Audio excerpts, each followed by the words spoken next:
Untuk korban yang luka saat ini telah dirawat di rumah sakit umum. Kemudian untuk korban gugur saat ini sedang disemayamkan, kemudian dibersihkan dan rencana akan langsung dievakuasi. Tak terima atas kematian anggotanya, pasukan gabungan Israel dan AS berhasil balaskan dendam ke pasukan TNI. Pada kurang lebih pukul sekitar 03 sampai 04 dini hari, secara tiba-tiba pos Ramil tersebut diserang oleh kurang lebih 30 orang. Kemudian yang jaga itu melaksanakan perlawanan, dan sebagian melaksanakan perlawanan, kemudian karena banyak, sebagian melaksanakan menyelamatkan diri gitu.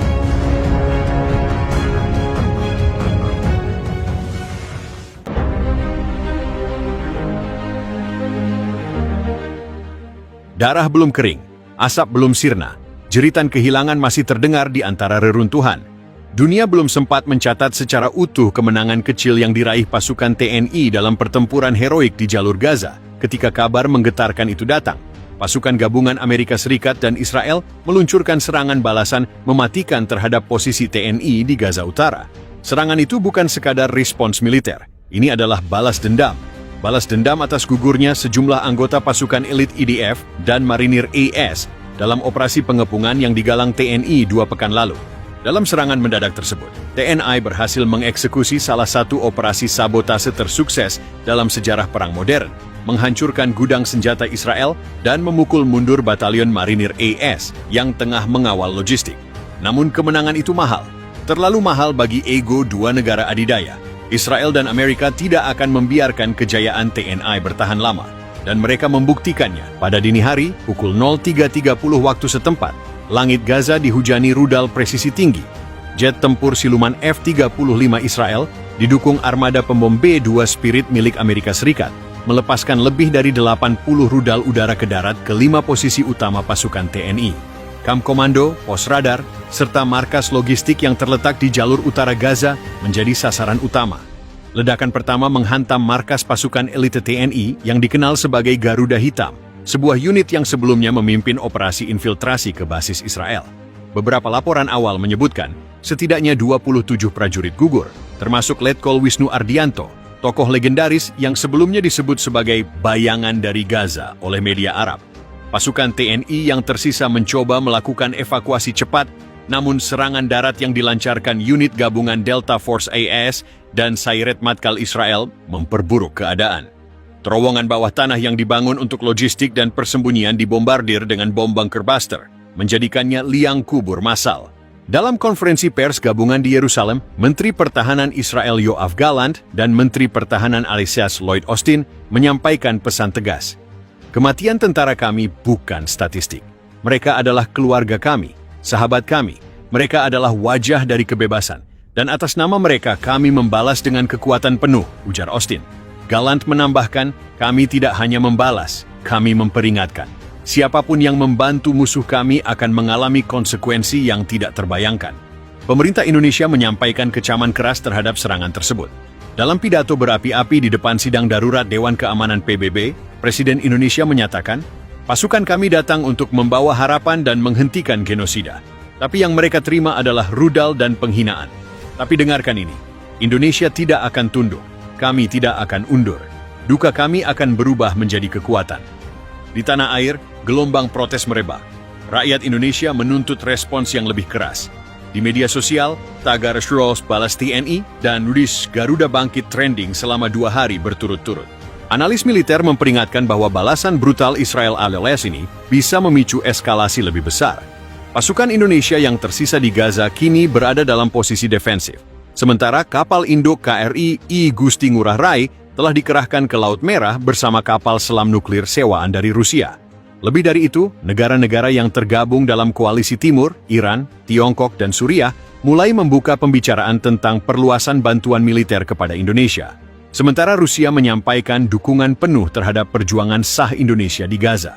Kematian demi kematian terus menambah panjang daftar tragedi di Gaza. Namun kali ini, bukan hanya rakyat Palestina yang berduka, tapi juga bangsa Indonesia. Darah prajurit Garuda telah membasahi tanah asing, dan dunia tahu Mereka tidak datang sebagai penjajah, tapi sebagai penjaga nurani.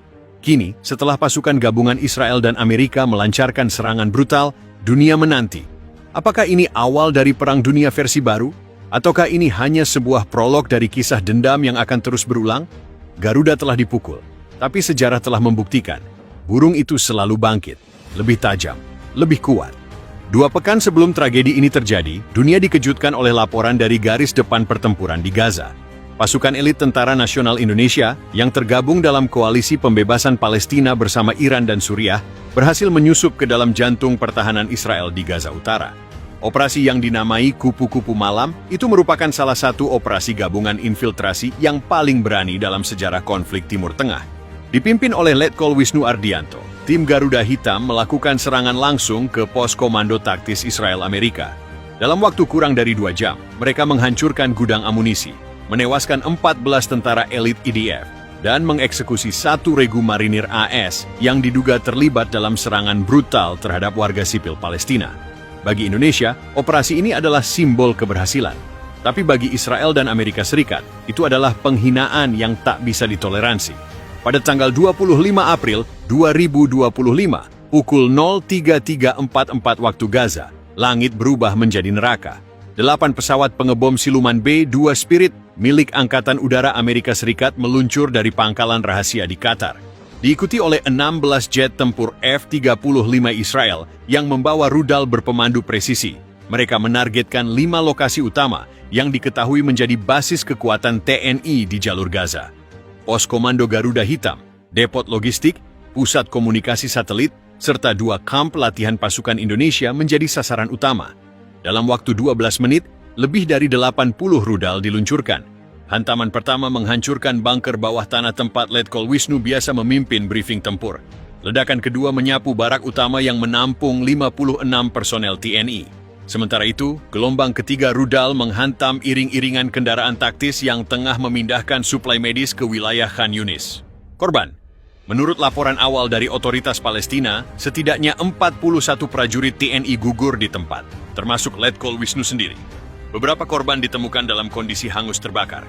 Yang lainnya terkubur hidup-hidup di reruntuhan beton. Di markas militer di Bandung, jenazah para pahlawan mulai tiba. Disambut upacara kenegaraan dan tangis ibu-ibu, wajah-wajah gugur itu kembali ke tanah air. Tapi mereka bukan hanya pulang sebagai korban. Mereka pulang sebagai simbol kebangkitan. Laporan dari intelijen menyebutkan bahwa Indonesia tengah merancang operasi pembalasan besar yang diberi kode Langit Terbalik.